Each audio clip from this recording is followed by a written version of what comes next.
Hello. The episode you're about to listen to is part of a multi-part series introducing an overview of Japanese history. This is a repeat of one of the original projects the History of Japan podcast was built on, and is intended to serve as an update and supplement to these original works. After 10 years, my hope is to return to this approach and to do it a little bit better given the skills that I have improved in the intervening years. If you haven't been doing so already, you should listen to these episodes sequentially, starting with episode 501. Without any further ado, enjoy the episode.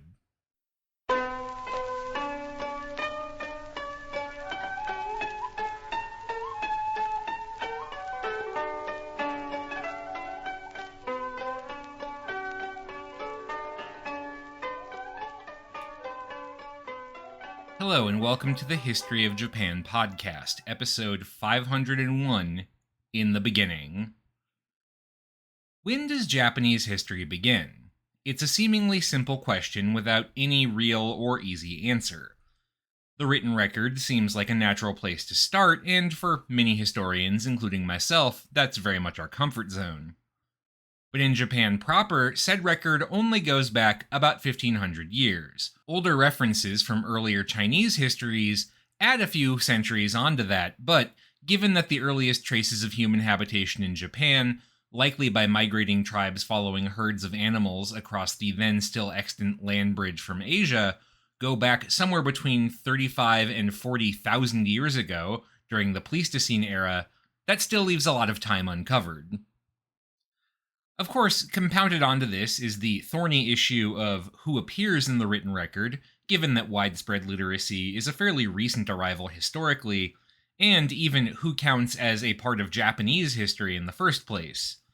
Certainly, many people holding Japanese citizenship today, from the peoples of the Ryukyu Islands to the Ainu, come from populations that did not always consider themselves Japanese.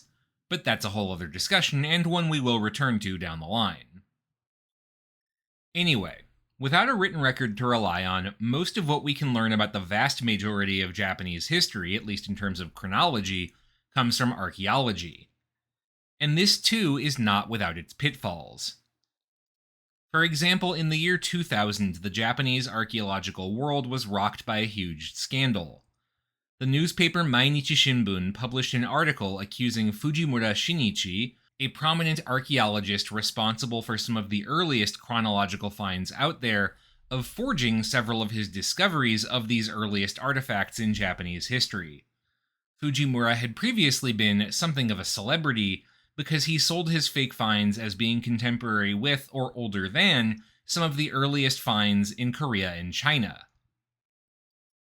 Those findings, which spanned decades before the forgeries were uncovered, thus appealed to patriotic sentiment in Japan, to the idea of Japanese exceptionality and particularity, which perhaps explains why they went undetected for so long. Fujimura's forgeries are thus interesting because of what they reveal about how these early years fit into Japanese nationalist narratives today. Unfortunately, they have also clouded somewhat our ability to make conclusive judgments about these earliest years of human habitation. Anyway, from what we can tell, Japan was connected by land bridges to the Asian mainland up until about 20,000 years ago, and this is how the earliest settlers of the land made their way over. As already mentioned, they appear to have been following migrating animals, largely megafauna like Megaloceros giganticus, or giant deer, which were over 6 feet or 2 meters tall, so pretty giant, or Nauman elephants, Paleoloxodon namaticus. Hokkaido was even home to a population of mammoths, though my understanding is they never made their way south to the other islands. All of these species in turn were wiped out by their human hunters, as happened in so many other places around the world. These earliest human communities were a part of Paleolithic communities of hunter-gatherers, with very small populations comparatively speaking. That word, Paleolithic, is a fancy way of referring to the Old Stone Age, the time in history distinguished by the use of the oldest known stone tools. Today, there are a few thousand known Paleolithic sites scattered around Japan, particularly in the area of the Kanto Plains, where the flat land and multiple riverbeds made for good hunting and foraging, even with the occasional danger of a big volcanic eruption. Starting about 12,000 years ago, the world of these Paleolithic hunters began to change pretty rapidly, driven by two factors. First, they had, like their counterparts in other parts of the world, largely successfully hunted the local megafauna to extinction, using both their existing tools and, more importantly, their ability to collaborate on complex tactics using language. Second, the weather was beginning to change. After the last ice age, temperatures were rebounding, and the world was getting warmer. These shifts helped to bring about what we call the Mesolithic or Middle Stone Age, a period of transition away from traditional hunter-gatherer modes. And here is where we have to stop and talk terminology for a second. As you might imagine, if you started to see the pattern here, the Mesolithic or Middle Stone Age will be followed eventually by the Neolithic or New Stone Age. The Neolithic period is the era of the adaptation of agriculture, of animal domestication, just generally the transition towards settlement that would come to dominate much of human civilization. In Japan, these two time periods, the Mesolithic and Neolithic, are in turn associated with two names that have come to stand for the earliest moments in Japanese history: Jomon and Yayoi. Jomon in Japanese simply means cord marked and is a reference to a term first coined by the American scientist Edward Morse, who came to Japan in 1877 and took an interest in some shell mounds he saw at Omori, now more or less right next to Haneda Airport, during the train ride from Yokohama to Tokyo. Setting up an excavation of the site, he found several pieces of pottery he referred to as cord marked. Cords of some kind had been used to make repetitive geometric patterns on the surface of the pot. The literal translation of that phrase, Jomon, became the name for the period of Japanese history associated with that pottery. From what we can tell, the first place in Japan where pottery was developed was in northwestern Kyushu, where the process to make pots was developed from trial and error and then spread to other parts of the country. Now, pottery might not sound like that exciting of an invention, but in fact it was crucial for this period of transition away from the hunter-gatherer lifestyle. For one thing, pots are very useful for foraging in coastal areas, for example harvesting shellfish as a replacement food source. For another, pots could be used for this newfangled invention called cooking. Boiling certain plants that were inedible raw made them actually consumable by humans, providing yet another replacement foodstuff.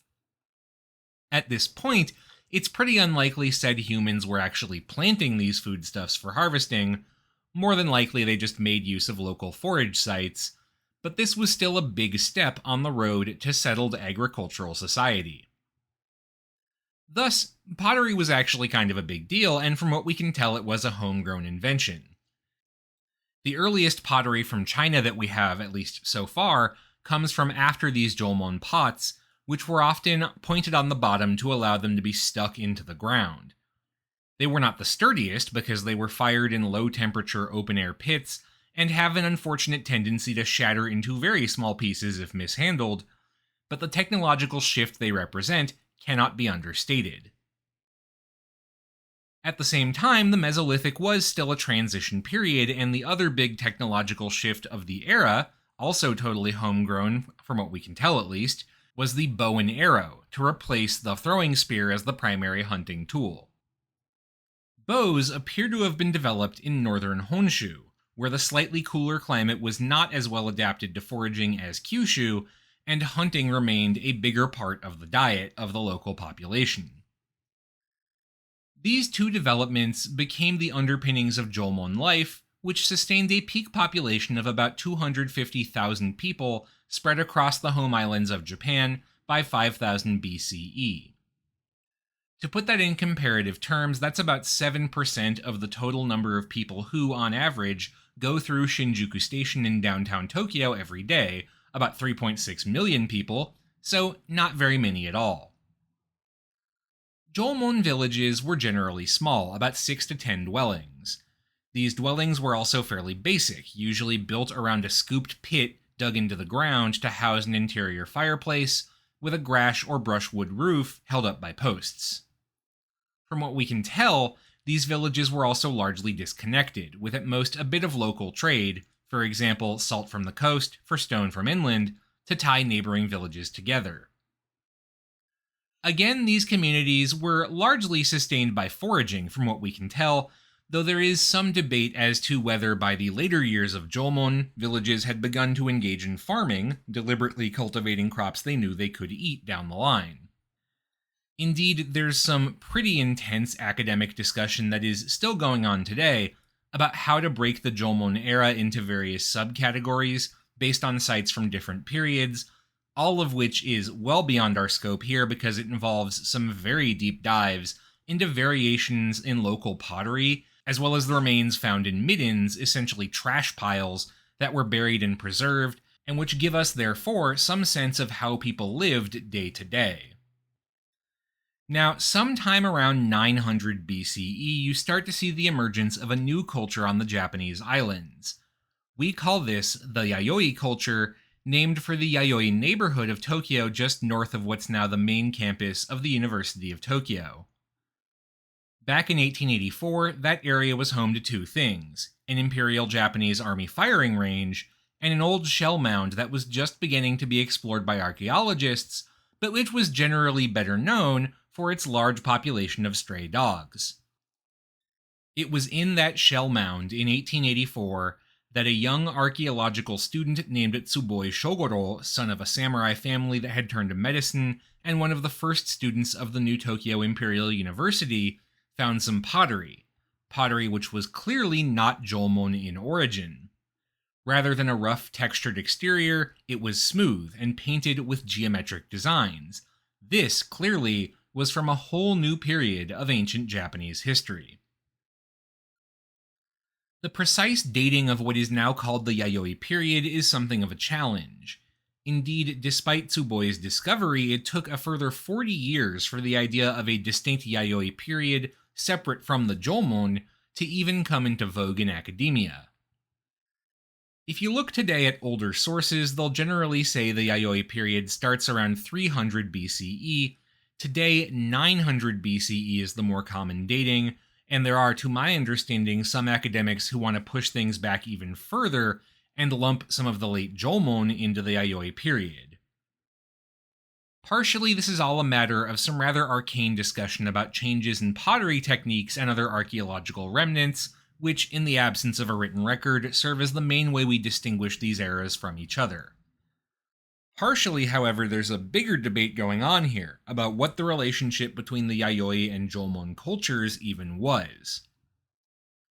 You see, the Yayoi culture brought two big technological shifts to Japan in the form first of agriculture and second of metalworking. Agriculture, of course, is probably one of the biggest technological innovations in human history, providing as it does a comparatively consistent and stable food source relative to foraging or hunting. In Japan, the earliest agricultural crops were wheat, barley, millet, soybeans, adzuki beans, peach, persimmons, and, of course, rice. Rice agriculture as we understand it now, based on leveled fields that can be flooded to irrigate rice plants, was a distinctly late Yayoi innovation brought to Japan by Korean and Chinese farmers fleeing the mainland, both of those countries being divided at this time into competing warring kingdoms, which made the region a somewhat unpleasant place to be if you were worried about being caught in the crossfire. Metalworking similarly was brought over from the continent. Chinese bronzeworking dates back to about 3,000 years ago, and ironworking was widespread by about 2,500 years ago. Both of these technologies, of course, allow for far higher quality tools and weapons as well than are possible with unrefined materials like stone, allowing for even greater efficiency of both farming and hunting. The fact that both of these technologies came over from the continent has led to the widespread theory that the Yayoi culture essentially represented a new wave of immigration into Japan, of continental refugees seeking to escape the wars of the mainland and bringing their technology with them. And that makes sense, and it tracks with the available information, but it raises the question of the relationship between this new Yayoi culture and the existing Jomon one. For a very long time, that relationship was theorized to be one of conflict, of the superior Yayoi technology overwhelming and subsuming the Jomon population outside of a few aboriginal groups in the remote east and north of Honshu. That reading owes a lot to theories that were in vogue in the early 20th century and which tended to read history through a clash of civilizations lens that treated conflict between different cultures as natural to a certain extent. Today, that reading of history has been questioned somewhat, driven both by some very necessary reevaluation of that clash of civilizations mindset and by some new advances in biology. For example, a genetic study in 2015 compared data from Ainu populations, thought to be more closely related to the original Jomon population, to that of people from Beijing, thought to be more closely related to the Yayoi population. The findings of this study suggested hybridization between the two groups. In other words, rather than infighting, Jomon and Yayoi populations had intermarried and unified. It's worth noting the authors of this study were quick to note their findings were not conclusive, and one way or another, it's unlikely we'll ever know for sure, but the whole saga does serve as a good reminder of the importance of not projecting our own prejudices backwards in time. Yayoi metalworking, of course, opened up new frontiers in efficient agriculture through more advanced tools, leading to a steadily growing population that by its height reached around 2 million people across the archipelago, slightly less than the population of modern Nagoya, for example. Metalworking also led to the creation of ritual objects like mirrors and swords, possibly including the original imperial regalia of Japan, about which we will talk more next week, as well as the distinct bronze bells called dotaku. If you've never seen a dotaku before, they're these tall, thin bronze bells covered in decorative nature motifs. It's somewhat unclear what they were actually used for, though the prevailing theory is they were a part of fertility rituals intended to promote agriculture. Speaking of agriculture, in many ways this really is the central development of the period. More consistent food sources allowed for a larger population, which in turn could be leveraged to grow more food, farming being something that scales, so to speak, very effectively off the manpower you put into it. In addition to a growing population overall, Yayoi period farming led to larger villages, from 10 families or so to around 30, in larger oval-shaped houses, some of which could be up to 48 square meters or 1,500 square feet, in order to fit an entire extended family inside. But this growing material prosperity did not just lead to larger populations. As farms grew, so did demand for flat farmable land, which in volcanic and mountainous Japan is a somewhat limited commodity, as well as water to irrigate rice fields. The result was the emergence of conflict between villages and their organization into growing chiefdoms or even small kingdoms, which could pool their manpower to fight neighbors for these resources. These earliest competing chiefdoms represent the first states in Japanese history, the first times where political power expanded beyond a single village. And those chiefdoms, in turn, were likely the genesis of both Japan's oldest aristocratic families as well as its imperial line. The imperial family traces its ancestry back to this remote and misty prehistory, though, as we'll see next week, the story of where the imperial family emerged from differs from the actual archaeological record in some pretty interesting ways. This is also, by the way, the moment where Japan first starts to appear in written records, though not its own. Instead, the first mentions of Japan come in the dynastic chronicles of ancient China. It's not entirely clear when Japanese communities first began to contact their counterparts on the Asian mainland. The record here is a bit fragmentary, but it's clear at least that by the end of China's Han Dynasty in 200 CE, China's rulers were aware of the various chiefdoms and kingdoms of the Japanese islands. First contact appears to have been made, naturally enough, in Korea.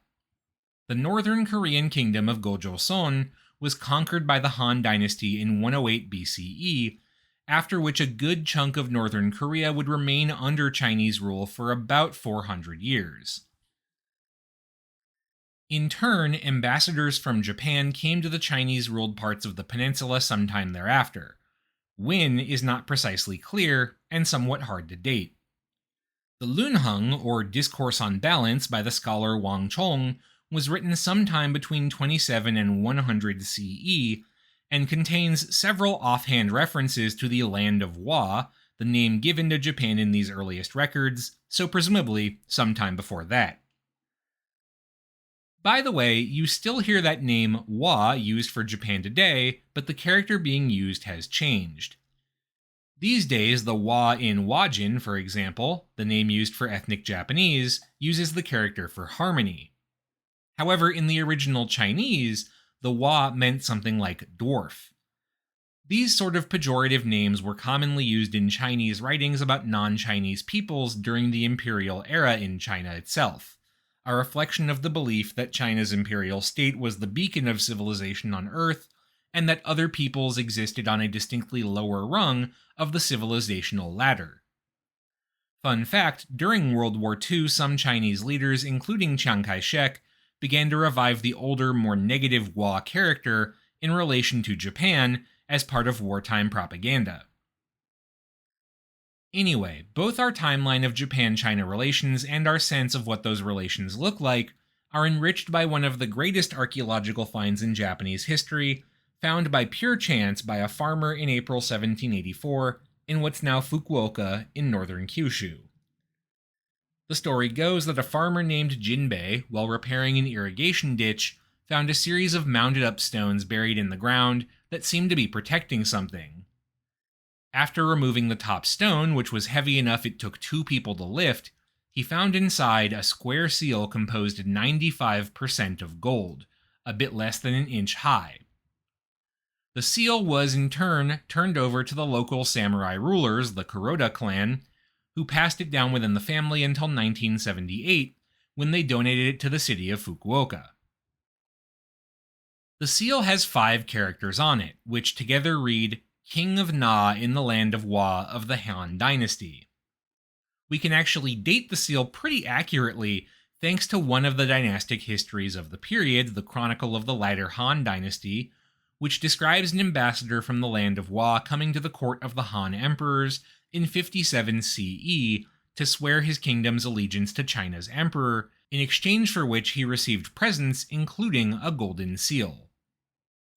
That same chronicle describes the specific kingdom of Na as being in southern Japan. Combined with the fact that the seal was found near modern Fukuoka, that's led most to surmise this is where the ancient kingdom was. However, we don't know for sure, no definitive location for this kingdom of Na has ever been established. So it's clear that by about 2,000 years ago there were already a series of chiefdoms or even rival kingdoms around the Japanese archipelago, and that several of them were sophisticated enough to undertake the long sea voyages necessary to go to China. But why pledge allegiance to the Emperor of China or call yourself his vassal? The answer, like as not, is one of the core motivating forces of all politics: trade and money. The formal tributary system of imperial China, which you might be familiar with, was not in existence during the Han Dynasty yet. It was formalized over subsequent centuries, but the core logic still applied. Good relations with China's emperors opened up the potential for trade, and given the spectacular power and wealth of China's emperors, far and away the strongest rulers in East Asia at the time, an official relationship with them reflected well on a regional king who could use any extra legitimacy they could get. Though Na itself appears only this once in the historical record, it's pretty clear contact with the mainland continued consistently, if infrequently, over the next few centuries. By the end of China's Han Dynasty in the 200s CE, mentions of the Land of Wa were cropping up decently regularly in the written record, and those appearances were becoming a bit more detailed in how they described life in Japan. Among these descriptions, the most famous comes from the Wager.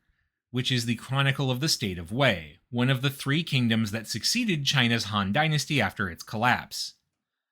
The wager, naturally enough, is concerned primarily with Wei's own history, but it references goings-on in other parts of the world as well.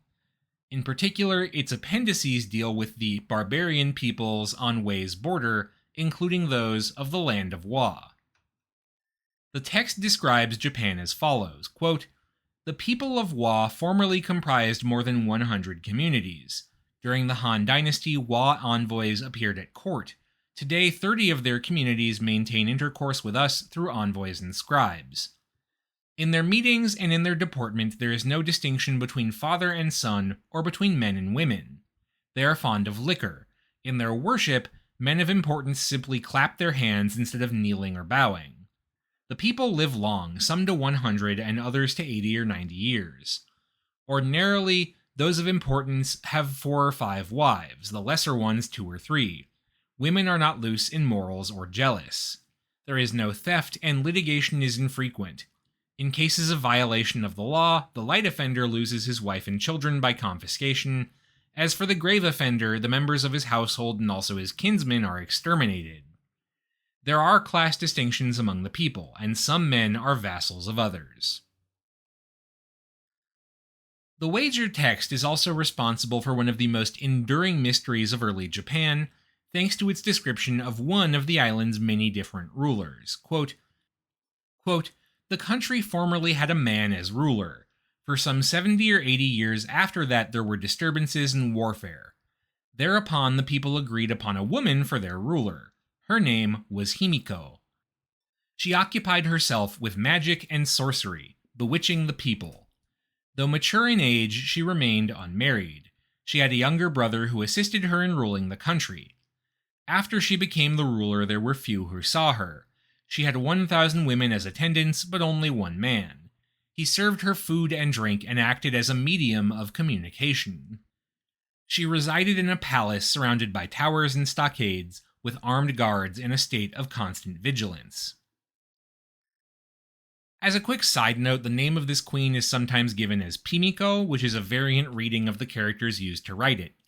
Himiko is the more common pronunciation, so I'm going to stick with that.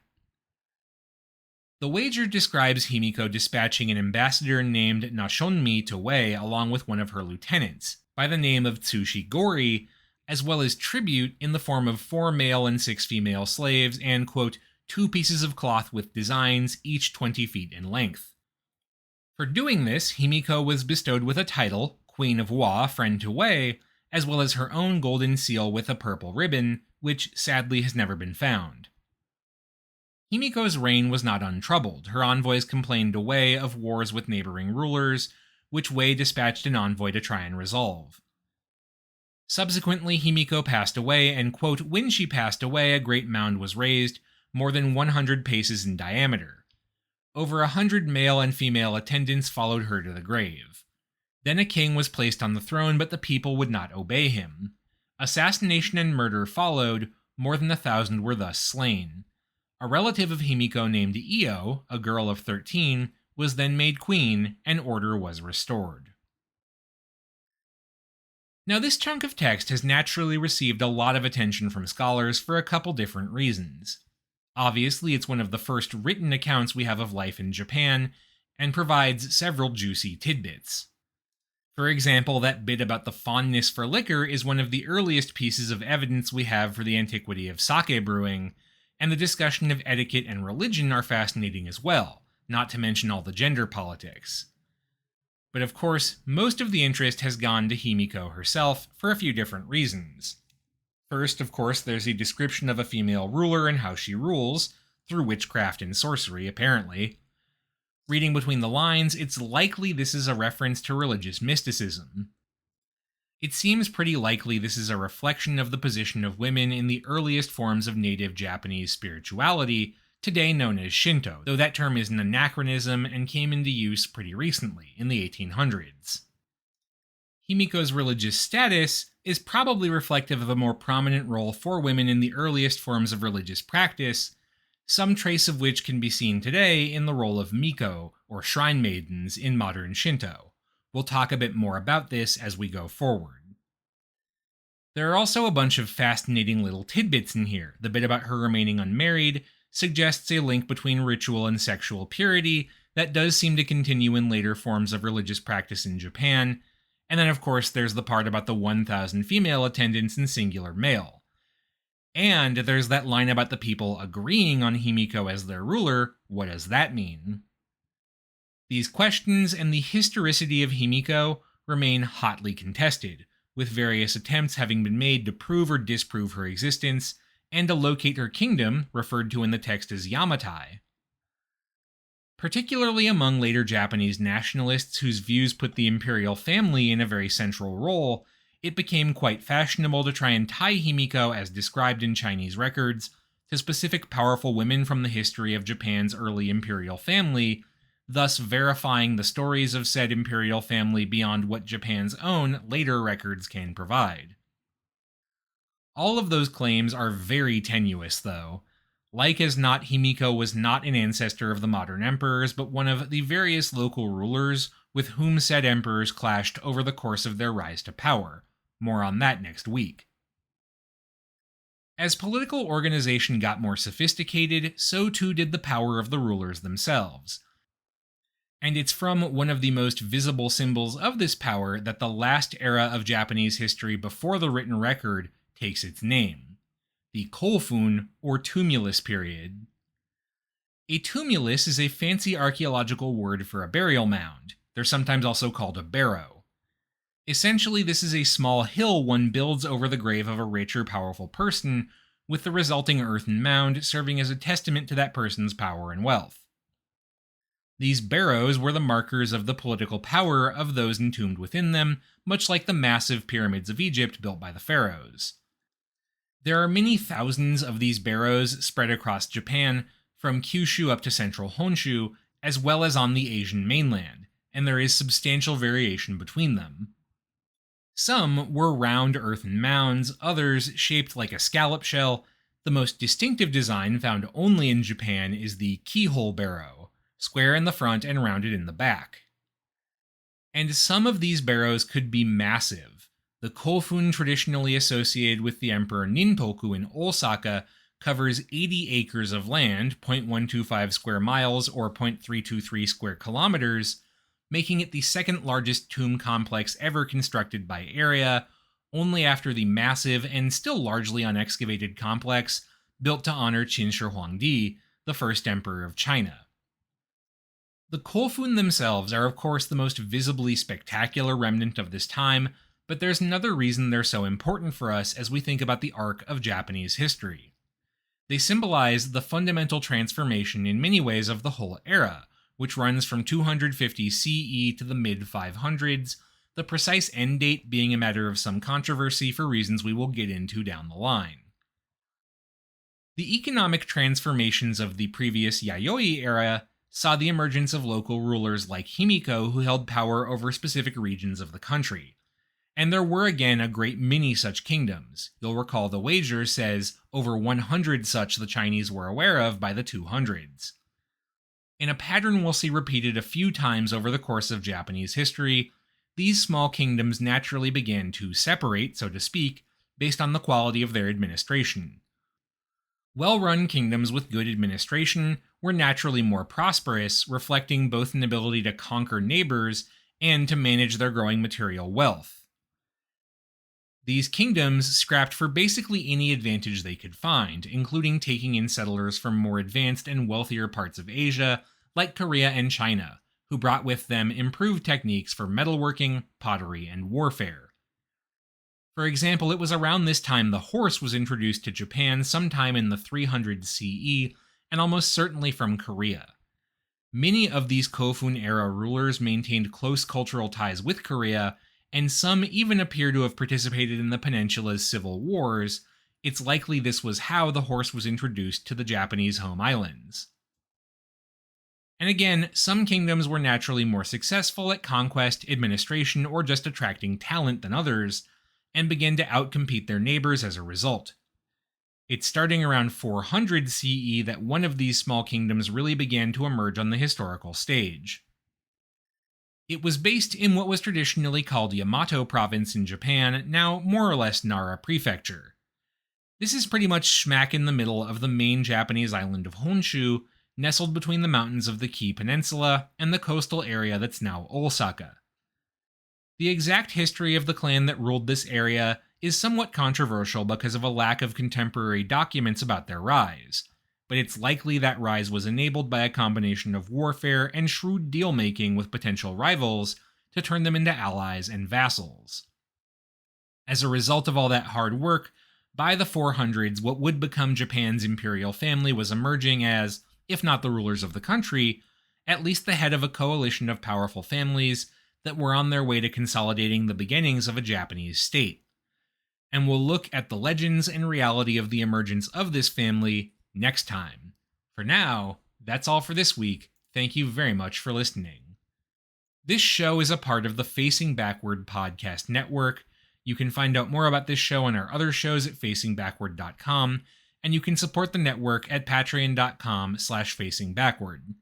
Special thanks to those who have given at our shoutout tier: Jan Leonard, Stephen Elkins, Martin Oliveira, Clark Canning, Ian Kellett, Matt Haynes, Jackie Frostocker, Monkey Sack, Alayla McCulloch, Karen Murphy, Peter Wales, Robert Prine, William, Arno, Jonas Brandis, Nicholas Kroll, Jerry Spinrad, Jared Stevens, Jeffrey Dwork, Stefan Hrushka, Joshua Kane, Robbie and Kat, Jacob Key, Aaron Finkbeiner, and Anonymous Anna's Hummingbird, Mark Sai, Gil, Leslie Ikuta, Trash Taste Enjoyer, Shimao Toshio's History of Japonesia podcast, A House is a Perfectly Cromulent Mascot, The Fish I Catch Are Rhodes Scholars Compared to Samuel Alito, Schmuck, and Everything Changed When the Fire Nation Attacked.